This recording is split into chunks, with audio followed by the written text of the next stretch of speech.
Hi everyone, welcome back to my YouTube channel. Today I'm so excited to have Gugu Sidaki, who's a certified financial planner. She's an author. She's written a children's book about teaching them about managing money. Gugu, I'm so excited to have you today. Thank you for agreeing to do this and welcome. Thank you so much. Thank you for inviting me. It really is a pleasure. Brilliant. So Gugu, I think today the topic we're going to cover is just, how to get started in planning your finances, coming up with a financial plan. Do you mind just taking us through what are the important things that one needs to consider when they're looking to start putting a financial plan together? Sure. Well, good day to all of your viewers. It really is an honor to be talking to everybody today. I think an important starting point when doing a financial plan is the vision. So what's the goal? What's the objective? What is it that you are trying to achieve with whatever? So whether it's with your money, it's with your assets, whatever the case is. And I think firstly, it's okay to start with a broader vision, to be vague, but I think if you're wanting to really tick off all the various milestones in terms of your money and your financial goals, it is important to be as specific as possible, because the clearer you are, the more you get to understand what it is involved in terms of achieving those goals. So the vision is important. So what I usually say to clients when I meet them is that there's one question that we ask them. I got it from somewhere else. I didn't make it up. But the question is, if life turned out really well for you, what would that look like? And that applies to all aspects of your life. So is it your health? In terms of your health, what is it that you'd like to achieve? Would you like to go to gym a lot more often? What are the implications of doing so? If it comes to retirement, for example, what is the actual vision for retirement? Because people have various goals and visions in terms of how they want to tackle the next phase of their lives. Is it career? And if it is your career, what does that mean? What does that entail? And then from there, we're then able to tell them what's possible from a financial planning perspective. So what is it that we can assist them with as their financial advisor? And then the rest of the stuff, we just become an accountability partner to say, I can't necessarily help you with your health. I can't make you go to gym, but I am here to ask you if you've been to gym, and how often you've been, things like that. So the goal, the vision, is really important. Be very clear, crystal clear about what it is that you're trying to achieve. Write it down. I'm a firm believer in writing things down. Mm-hmm. The next important thing, I think, is a risk assessment, like a proper and a thorough risk assessment. There's a very big debate, particularly in our field, around risk assessments or risk analysis and their efficacy and whether some of them are appropriate. I mean, that's a different discussion altogether, but I think it is important to understand your risk tolerance. So the kind of investor that you are you, an example is, are you conservative, or are you aggressive, or are you somewhere in between? They may not necessarily be 100% accurate, but it's good to get an idea of where in the spectrum you lie, because that has an ultimate effect on the kind of investments you're able to get into and stay into, which ultimately determines your success. So in our business, we call it a financial personality assessment that was created by our fund managers, our investment managers, and it's a stunning report that gets revealed to a client. Firstly, it gives insight to the client in terms of, it's good to know the kind of investor, the kind of person that you are with money. Yeah. And secondly, it gives the financial advisor, proper insight into the kind of person, the animal that you're dealing with, because ultimately it gives you a tool that assists you in assisting a client in managing their behavior while invested in the stock market. So a risk analyzer, whatever form it comes in, I think it's just good. It would be good to find out or to get into one and to figure out what kind of investor you're likely to be. And the budget is key. It's important to know what comes in, and it's important to know what goes out. And it's so funny because it's one of the starting points when we do, or when we assist people with their financial plans. And it's one of the things that people just skimp over. They glance over it. You ask somebody, do you do your budget? Do you know what your budget is? And it's always a yes, by the way. It's always a yes. Yes, I know. Yeah.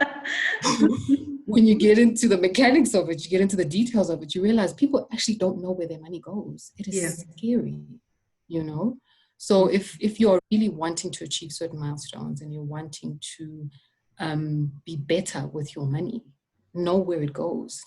People know what comes in, but they just don't know what goes out. So it's key. It really is key. I've got a list for you. I don't know if we should carry on, but please carry on, and I'll interrupt and I'll ask as we go. Sure. All right, no problem.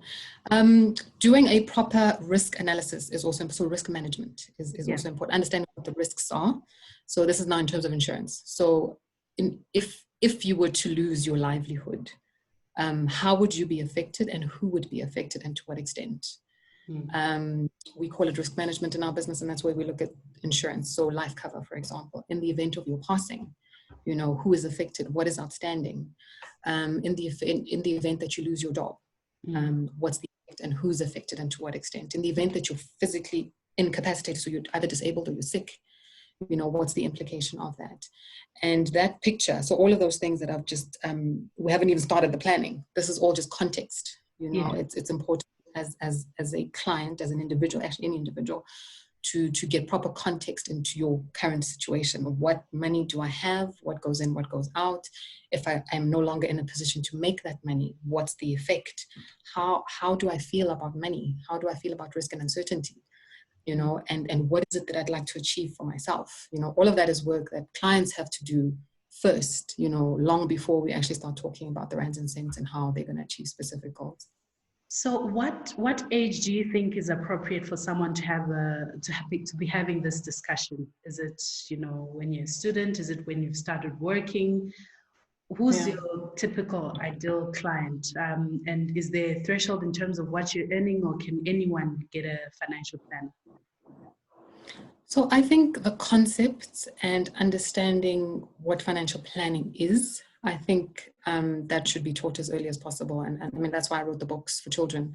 I think the quicker or the sooner we understand money, budgeting, you know, risk, interest, all of those things, the sooner we understand those concepts, the easier it would be to apply those concepts when the time comes when we actually start making money.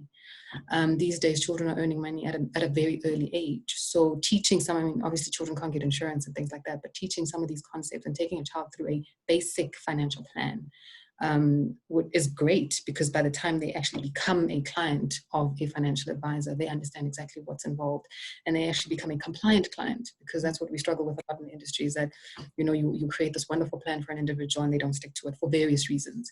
But if somebody understands the vision, they understand the work that needs to go into achieving certain milestones or achieving certain financial goals, they are very likely to stick to that plan. But in terms of when to actually start, I think from the time that you earn your first rand, you know, there's a financial advisor out there for everybody. You'll have to knock on. I mean, there's a platform where you can actually find financial advisors, and in there they detail exactly what their minimums are. The first place to start is with the Financial Planning Institute. It's www.fpi.co.za. And there's a whole list of accredited, suitably qualified and experienced financial advisors. And they'll tell you what their minimums are, what their specialties are. So you can start there. But I think who needs a financial advisor? Everybody needs a financial advisor. When? As soon as you start earning your money. Okay. And so life happens, COVID has happened, and like you say, usually clients will have a financial plan that they have to try and stick to. What happens in the case, I know COVID has had impact on people's income. If people's income have been reduced or they're retrenched, in that particular case, what happens to the plan? What are sort of the discussions, or how does one change that plan to take into account the surroundings or what has happened in the current economic environment? Yeah. Well, I think the first and important thing to state is that a financial plan is fluid. You know, it's not cast in stone, because we're dealing with a number of moving parts. You know, firstly, as you said, life happens. So you and your personal circumstances are not a straight line. Also, when it comes to investments, as you would know, volatility is the mainstay when it comes to investments. The investments go up and down all the time. And with a plan, the majority of plans, I mean, that's just how a lot of these systems that's how these systems are designed, in that they're designed to forecast in a straight line. They don't forecast in volatility, so in ups and downs. So naturally, there would be inaccuracies there. So because of all of those moving parts, we recommend that you have your plan reviewed minimum once a year. So if you have a financial advisor, you need to be chatting to them at least on a 12-month basis, or as and when your circumstances change. So I'll give you an example. I had a conversation with a client of mine just 2 days ago. Actually, she gave me a call. I'd spoken to her, I think 4 or 5 months ago when we'd done her annual review. 4 months later, she told me a number of things. So she's looking to have a child. She's moving countries, right? Her job spec is going to be changing, which affects her tax bracket. Do you know what I mean? Like there's like, I think I counted about 10 things that we now need to account for that have changed her life, which ultimately affect her financial plan. So what we always say to our client is, yes, we are obligated to meet with you and to have a look at your review. To review your financial plan at least once a year. But when your life changes, you need to give me a call. You know, if there is a major life event, let me know, because ultimately it has an effect on your money and the work that we're doing for you. That is really good, because like you've mentioned, life happens, and when it does, just have the discussion early on rather than later on, so you can adjust as and when. So maybe take me through a typical person, like what would a typical person's financial plan look like? A young person who's just started working. They've got black tax on their backs that they need to take care of. They're the sole breadwinner, and they've just started working. They're a young professional. What are some of the things that, take us through some of the things that maybe they could consider or should consider or look at? Yeah. A very big part, or a very big issue when planning for Black professionals such as ourselves is the black tax element. Yes. And but an even bigger issue is that we don't talk about it. We it's spoken about in hushed tones, but we don't necessarily have healthy and, I think, proactive engagements with the people whose money affects. Do you know what I mean? So as the sole winner looking after parents and siblings, there's often very little discussions happening around the effects on the breadwinner. And we, in our business, we call it family responsibility, because I think black tax has such negative connotations, and it's been spoken about in such a negative way. I think there's absolutely wrong in helping people, and if you've got the means to do it, why not? I think it should not be to your detriment, because if it is to your detriment, it stops being a pleasure and it actually becomes a chore, and you dread it, and then it has many, many other effects. I think the first and most important thing is that we need to talk, and we need to have frank conversations with the people that we're supporting. If it gets to a point, we tell our clients this all the time who struggle with it, is that when planning for you and your money, we do consider the important people in your life and how they're affected by your money. But we also need to rope them into the conversation to a point where the client is comfortable, and they need to know how this responsibility affects the breadwinner. Because a lot of the time people maybe they don't want to, or they don't want to think about it, whatever the case is, people are oblivious to how the breadwinner feels and is experiencing the stress and the trauma and all of those things. So it's important to bring in those people into the conversation to say, we understand that you need the money from the breadwinner, but this is the cost and this is the implication on this particular person. Is there another way that we can work around the situation? Is there a possibility of getting alternative sources of income?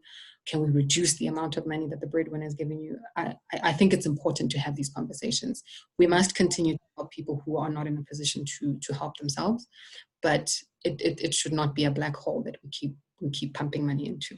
It should be done in context, and it should be with conversation and with understanding and with love and care. So how does a plan then change from, let's say, like you've discussed, a young working professional to someone who's maybe just started a family like me, who now has 2 kids, a husband, Yeah. um, Yeah. and has moved on from that young working professional to now Yeah. getting married and stuff like Yeah. that? What are some of the things that I would, would be different Yeah. from the young working Yeah. professional? Two things. Insurance becomes a very big part of your financial plan when you have people that you're looking after. So when there are children involved, you need to consider, those children until they're of majority, so up until at least age 18, and what the implication would be should you no longer be around to look after them. So it's school fees, it's food, it's your home, all of those things. So insurance becomes a very big part of your plan. That's when you need to seriously start considering beefing up or having your insurance reviewed. So in terms of life cover, disability benefits, critical illness, and all of that. And estate planning becomes huge. So a will is a requirement for everybody who is of age, so at least 16. But I think when you have children and when you have assets and when you have dependents, it becomes vital to have that in place. And a general estate plan that speaks to your wishes and how you would want your estate wound up in the event that you're no longer there. And that's very different to an individual who's starting out, who doesn't have all of those responsibilities. In fact, we found on many occasions that young people actually, to a certain extent, there are certain individuals who don't need life cover. Because if you have debt, if you've got a house, for example, you're usually covered. There's a certain amount of insurance that you're required to take out to cover all that debt. And then over and above that, if you're not looking after anybody, if you're not responsible for anybody financially, there actually is no need for you to have life cover. So it's important to have the conversation with your financial advisor to map out exactly where you are so they can tell you what it is that's important. But for an individual who's got children, definitely risk management and definitely estate planning becomes key at that point in your life. So, and getting back to those family responsibilities, I know, for example, my parents didn't have pension, and some of us working professional are saddled with that sort of family responsibility. How do you sort of manage older parents that don't have pensions and things in their old age? What are some of the things that we can do as working professionals who are in that position to make sure that we cater for those older generations that we still have to look after? Yeah. Having excess capital to put away is a blessing, and if you do have it, you then need to start thinking about clever ways of putting that money away that'll benefit you in a number of ways. Is with an emergency fund, because an emergency fund helps you to cater for all of those unforeseen circumstances. Because the reality is, if you've got older parents or other siblings or cousins or whoever it is that you're looking after, generally speaking, you're able to cater for them with your salary. But in the event that they or you have a major life event, whether it's illness or whether it's an accident or whatever else, you need access to a larger pool of funds, and credit is usually the go-to for a lot of people. So what we normally recommend is that have an emergency fund that caters, for at least 3 to 6 months of your requirements, as in covers your monthly expenses for up to 6 months. And then from there, and it's something that takes time to build up, and then from there, you need to then start thinking about the next level, in instances like that, where you've got additional people that you're looking after. Everybody has a valid South African identification is able to open a tax-free savings account. So you could open a tax-free savings account for your siblings, for the parents that you're looking after, that grows tax-free, and that's effectively like a pension if you're thinking about it, in the event you need that money over and above the emergency fund that you built up. So there are a number of ways. I think it just depends on your situation, the capital that's available, and so in terms of your budget, and there's ways of structuring your money in a clever way that will allow you to achieve the ultimate goal of looking after people in your life. Yeah, brilliant. Thank you. Google, what is the difference between a financial planner and a financial advisor? Is there a difference? Well, I can talk about the designation, CFP, right? Certified Financial Planner. There's there's certain competencies that you have to achieve in order to be able to use that designation. So it's not just available to anybody. You have to have done your postgrad diploma and gotten certain credits, and you need to maintain them, you know, on an annual basis. And then from there, you're able to call yourself a certified financial planner. I think maybe we need to talk about the differences between advice and planning. I think somebody who's looking for financial advice, I normally see it as a once-off event. So you have a particular whatever question or issue that you're trying to solve for, whether it's an emergency fund or whether it's funding your children's education, whatever the case is, you would then seek financial advice.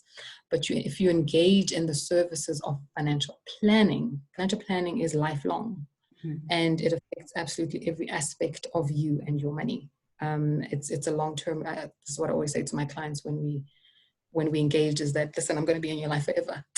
You know, it's not a once-off thing. So financial planning is literally a series of events or strategies where we try to figure out how an individual can achieve certain goals or certain milestones with the money that they have. And if they don't have that money, we try to figure out how to get them to that point. So as you can see, it's the one is a burst of advice, and then the other one is continuous. Okay. And what are some of the, you know, do's or common mistakes, do's and don'ts, or common mistakes that people should avoid when doing a financial plan? Yeah. It's important to first note that it's not a quick fix.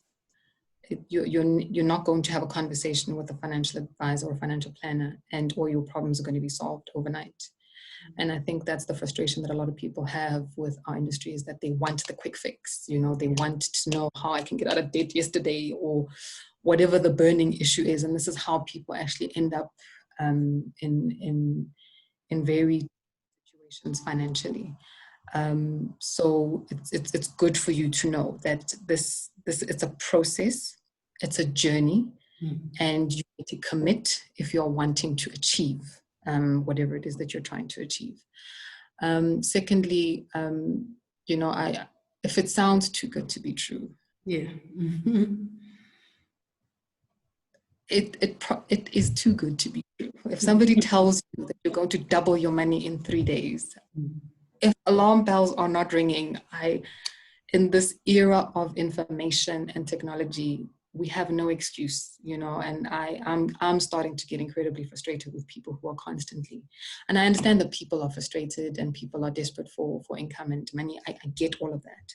But the effects of engaging in that kind of behavior are actually worse than not having the money.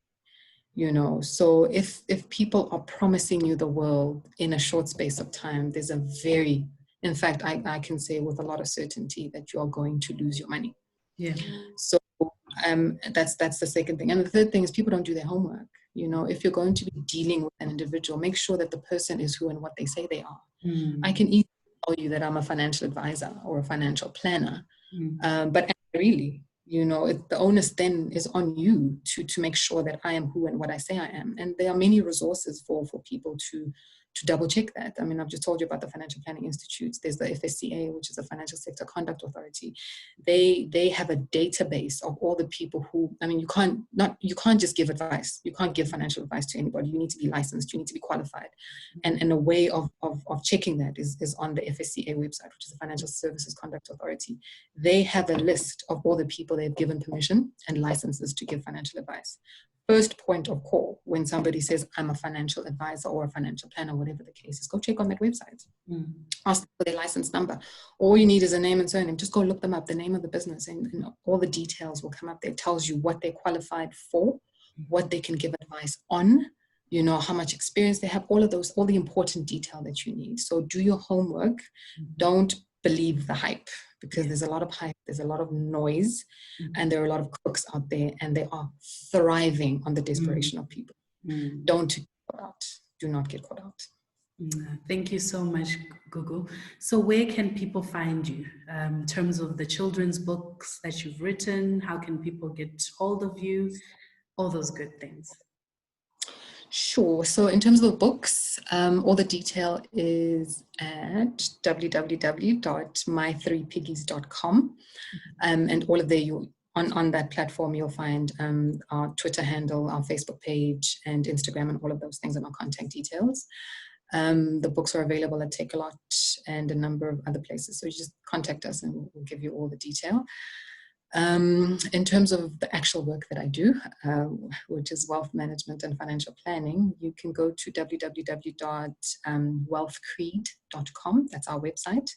It's wealthcreed.com, and everything you need to know about us and our business is on there. Thank you so I'm much. on Twitter. It's Gugu's Daggy. I'm there on and off. Brilliant. Thank you so much, Gugu. Awesome. And hope to have you again soon sometime, hey? Awesome. It was lovely chatting to you, and thank you so much for the invite.